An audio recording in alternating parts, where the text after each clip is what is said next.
PM Modi ही नहीं, मनमोहन सिंह ने भी की थी लेटरल एंट्री की सिफारिश। केंद्र की नरेंद्र मोदी सरकार ने हाल ही में लेटरल एंट्री के जरिए मंत्रालयों में शीर्ष पदों के लिए सीधी बहाली का विज्ञापन निकाला था। इससे पहले छठे केंद्रीय वेतन आयोग की सिफारिश पर कार्रवाई करते हुए मनमोहन सिंह की सरकार ने जनवरी 2011 में संयुक्त सचिव स्तर पर 10% पदों को लेटरल एंट्री के जरिए भरने का प्रस्ताव दिया था।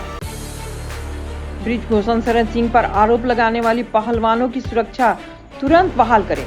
दिल्ली की एक अदालत ने गुरुवार को एक आदेश जारी कर पुलिस को निर्देश दिया कि वह भारतीय कुश्ती महासंघ के पूर्व अध्यक्ष ब्रिजभूषण शरण सिंह के खिलाफ यौन उत्पीड़न का आरोप लगाने वाली महिला पहलवानों की सुरक्षा तुरंत बहाल करें। यह अंतरिम आदेश अतिरिक्त मुख्य न्यायिक मजिस्ट्रेट प्रियंका राजपूत ने पारित किया है। हंगामेदार रही वक्फ विधेयक पर जेपीसी की पहली बैठक। वक्फ संशोधन विधेयक पर गुरुवार को संयुक्त संसदीय समिति की पहली बैठक काफी हंगामेदार रही। विपक्षी सदस्यों ने विधेयक के कई प्रावधानों पर सख्त ऐतराज जताते हुए अल्पसंख्यक मंत्रालयों के अधिकारियों से जवाब तलब किए। भाजपा में नरेंद्र मोदी का उत्तराधिकारी कौन? प्रधानमंत्री नरेंद्र मोदी के नेतृत्व में भारतीय जनता पार्टी ने रिकॉर्ड तीसरी बार केंद्र में सरकार बनाई। अब जब प्रधानमंत्री मोदी अपने तीसरी कार्यकाल के अंत से पहले 75 वर्ष की आयु को पार कर जाएंगे, तो स्वाभाविक रूप से लोग इस बारे में विचार कर रहे हैं कि मोदी के बाद बीजेपी के प्रधानमंत्री पद के लिए कौन से उम्मीदवार हो सकते हैं। सर्वे में हिस्सा लेने वाले लोगों की राय से कुछ संभावित उम्मीदवारों के नाम सामने आए हैं जो भविष्य में मोदी की जगह ले सकते हैं। क्राइम सीन पर विभव के साथ थे केजरीवाल, साजिश की होनी चाहिए जांच।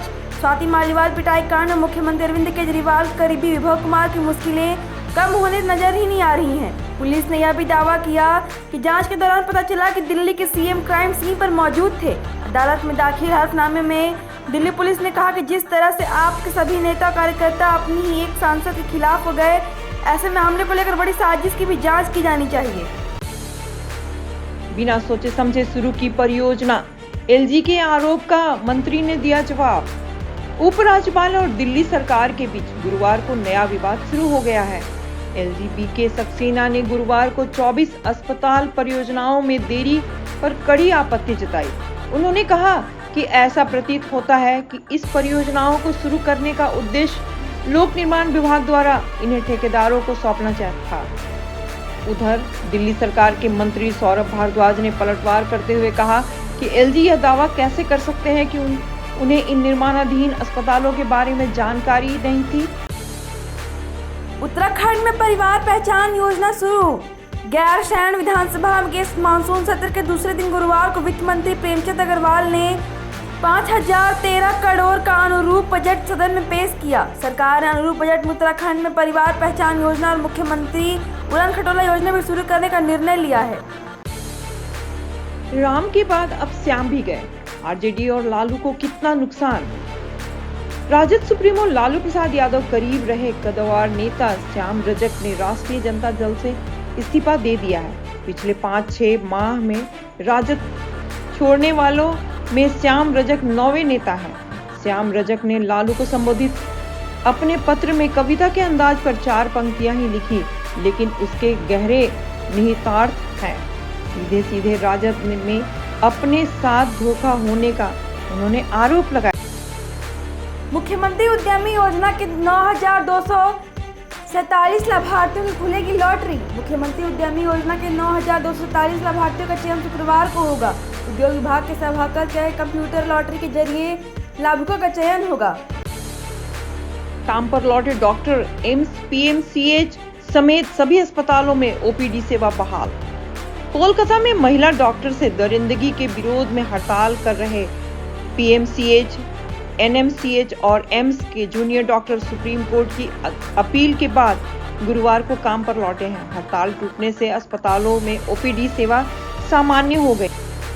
मुकेश सहनी की ताकत बढ़ी। बिहार गलेरिया मोर्चा के वीआईपी में विलय। वीआईपी के मुखिया में बिहार के पूर्व मंत्री मुकेश सहनी की ताकत बढ़ गई है। बिहार गलेरिया मोर्चा का वीआईपी में विलय हो गया है। मोर्चा के राष्ट्रीय अध्यक्ष संतोष पाल ने अपने समर्थकों के साथ गुरुवार को वीआईपी की सदस्यता ली। बिहार से आया नोटिस देकर अफसरों ने तुरंत चालू कराया सिम कार्ड। ब्रह्मपुरा थाना क्षेत्र के जूरन छपरा रोड नंबर 5 के विवेक कुमार का आइडिया से जियो में पोर्ट कराए सिम को अचानक बंद करने के मामले में जिला उपभोक्ता आयोग की ओर से रिलायंस कंपनी के अध्यक्ष मुकेश अंबानी को हाजिर होने के नोटिस भेजने का आदेश दिया गया था। इसके बाद कंपनी हरकत में आई। कंपनी के अधिकारी गुरुवार को अचानक विवेक कुमार के घर पहुंचे और उनका सिम चालू करा दिया। तो हमारे नेता राहुल गांधी बन जाते प्रधानमंत्री, खड़गे ने बताया कितनी सीटों से पिछड़े। कांग्रेस अध्यक्ष मल्लिकार्जुन खड़गे ने कार्यकर्ताओं से जम्मू कश्मीर में आगामी विधानसभा चुनाव में जीत सुनिश्चित करने के लिए कड़ी मेहनत करने का आह्वान करते हुए गुरुवार को कहा कि अगर लोकसभा चुनाव में कुछ राज्यों में पार्टी को 25 और सीट मिल जाती तो राहुल गांधी प्रधानमंत्री बन जाते। कपट हमारे चरित्र में नहीं। अमेरिका में काम कर रहे प्रवासी भारतीयों को राजनाथ सिंह ने क्या दी सलाह। रक्षा मंत्री राजनाथ सिंह गुरुवार को 4 दिवसीय यात्रा पर वॉशिंगटन पहुंचे। यह यात्रा भारत अमेरिका संबंधों को और मजबूती देगी। वॉशिंगटन में राजनाथ सिंह ने प्रवासी भारतीयों से मुलाकात की। प्रवासी भारतीयों से बातचीत के दौरान उन्होंने कहा कि भारत न कभी भी दूसरे देश की पीठ में छुरा नहीं घोंप सकता है। वहीं भारत ने दुनिया को वसुधैव कुटुंबकम का संदेश दिया है। दिल्ली एनसीआर में ऑटो टैक्सी की हड़ताल।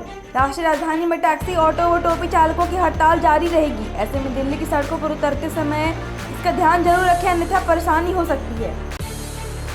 हुए विकास के लिए योगी मोदी की तारीफ करने पर दिया 3 तलाक। अयोध्या में हुए विकास को लेकर प्रधानमंत्री नरेंद्र मोदी व मुख्यमंत्री योगी आदित्यनाथ की तारीफ करने पर एक महिला के पति ने उसे 3 तलाक दे दिया और तरह तरह से प्रताड़ित किया। महिला की शिकायत पर पति व ससुराल के खिलाफ मुकदमा दर्ज कर लिया गया है।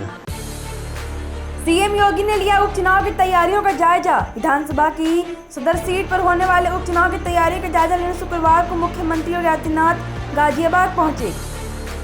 लोहिया नगर स्थित हिंदी भवन में संगठन के पदाधिकारियों और कार्यकर्ताओं के साथ समीक्षा बैठक करते हुए उन्होंने सभी प्रकोष्ठों के संयोजकों और अध्यक्षों की तैयारी का माइक्रो प्लान जाना। मंकी पॉक्स के लिए अलर्ट जारी।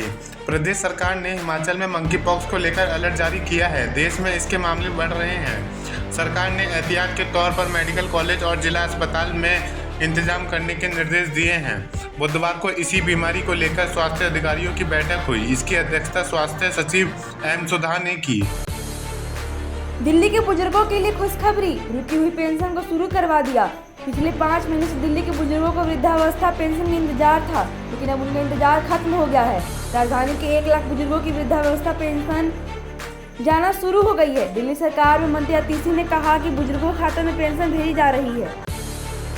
पासवान की नकेल कसेगी बीजेपी सूत्र इसका जवाब दे रहे हैं कि उनके मुताबिक पार्टी चिराग पासवान का नकेल कसना चाहती है। चिराग पासवान ने इन दिनों कई विवादित मुद्दों पर बयानबाजी की है। सुप्रीम कोर्ट के फैसले, यूसीएससी की नियुक्ति जैसे मामलों में चिराग की बयानबाजी से बीजेपी खुश नहीं है। विवादित मुद्दों पर बीजेपी की दूसरे सहयोगी पार्टियों ने अपनी जुबान बंद रखी, लेकिन चिराग पासवान लगातार बयान दे रहे हैं। इससे बीजेपी आलाकमान को चिराग के भविष्य को लेकर आशंका हो रही है। चंपई सोरेन के मामले में बीजेपी का कितना हाथ।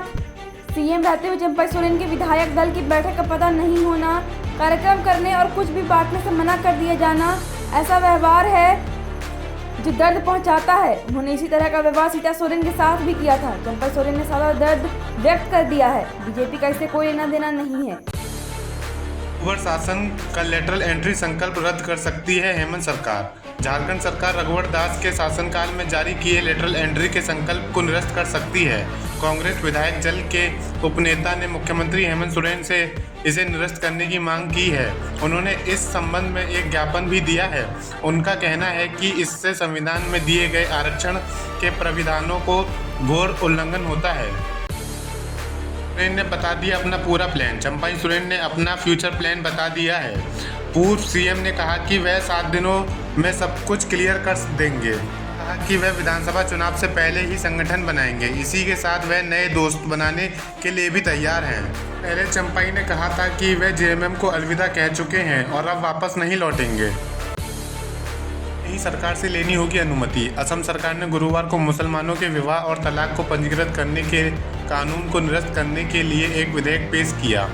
इस नए विधेयक के मुताबिक अब इसके तहत मुस्लिम समाज के लोगों को शादी और तलाक का पंजीकरण अब काजी नहीं सरकार के पास कराना होगा।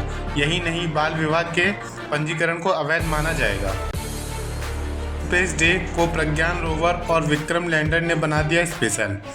बता दें कि पिछले साल 14 जुलाई को चंद्रयान 3 ने आंध्र प्रदेश के श्रीहरिकोटा से चांद तक पहुंचने का सफर शुरू किया था और 23 अगस्त को चांद के दक्षिणी ध्रुव पर सॉफ्ट लैंडिंग की।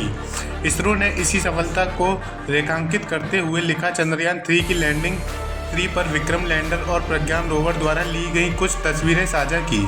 चंद्रयान 3 की सॉफ्ट लैंडिंग की याद से सरकार ने 23 अगस्त को नेशनल स्पेस डे मनाने का ऐलान किया था। शुक्रवार को भारत ने अपना पहला नेशनल स्पेस डे मनाया, जहां सॉफ्ट लैंडिंग हुई थी। उसे शिव शक्ति पॉइंट कहा जाता है। कोलकाता की घटना को लेकर ब्रिटेन में हुए विरोध प्रदर्शन। कोलकाता के आरजी कर मेडिकल कॉलेज में महिला डॉक्टर से दुष्कर्म और हत्या के मामले में देश भर में विरोध प्रदर्शन हुए। अब ब्रिटेन में भी इस घटना को लेकर विरोध प्रदर्शन हुआ। ब्रिटेन में भारतीय छात्रों और प्रवासी संगठनों ने शांति मार्च निकाला। उन्होंने गुरुवार को लंदन में पार्लियामेंट स्क्वायर और ब्रिटेन के कई अन्य शहरों में महात्मा गांधी की प्रतिमा पर शांति मार्च आयोजित किया। में प्रवासन रोकने के लिए ब्राज़ील का बड़ा फैसला। ब्राज़ील एशिया के ऐसे नागरिकों के प्रवेश पर प्रतिबंध लगाने जा रहा है जो अमेरिका और कनाडा में प्रवास करने के लिए इस दक्षिणी अमेरिका देश का उपयोग करते हैं। यहाँ के न्याय मंत्रालय के प्रेस कार्यालय ने बुधवार को यह जानकारी दी। जबरदस्त बारिश के आसार, 13 जिलों में अलर्ट जारी। झारखंड में मूसलाधार बारिश का दौर जारी है। बारिश की वजह से लोगों को उमस भरी गर्मी से काफ़ी राहत मिली है। वहीं बीते 24 घंटे में प्रदेश में बारिश का सिलसिला जारी है। कहीं हल्की तो कहीं तेज़ बारिश की झाड़ लगी हुई है। वहीं प्रदेश के 13 जिलों में बारिश को लेकर येलो अलर्ट जारी किया गया है।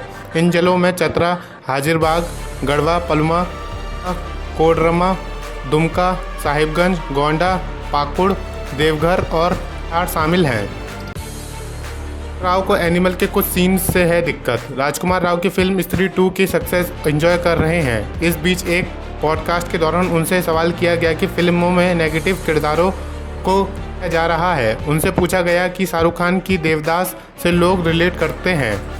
राव ने देवदास और रणबीर कपूर की मूवी एनिमल दोनों पर अपनी राय रखी। कहा कि उन्हें एनिमल के कुछ सीन से दिक्कत है, लेकिन फिल्म देखकर काफ़ी मज़ा आया। वह एनिमल के लिए कहाँ सीख नहीं देती है। ट्रॉफी जीती है। रोहित शर्मा ने चैंपियंस ट्रॉफी। भारतीय क्रिकेट टीम की नज़रें अगले साल होने वाले 2 अहम खिताबों पर हैं। टीम इंडिया के कप्तान रोहित शर्मा इन दिनों ट्रॉफी उठाने के लिए उतावले हैं। रोहित ने कहा कि उनके अंदर खिताब जीतने की भूख है और 5 IPL ट्रॉफी उसी का उदाहरण है। रोहित ने कहा, मैंने 5 IPL ट्रॉफी जीती हैं। इसका कारण है मैं रुकने वाला नहीं हूं, क्योंकि एक बार जब आप मैच जीतने, ट्रॉफी जीतने का स्वाद चख लेते हैं तो नहीं चाहते हैं। एक टीम के तौर पर हम लगातार आगे बढ़ते रहेंगे। हम भविष्य में बेहतर होने की कोशिश करते रहेंगे।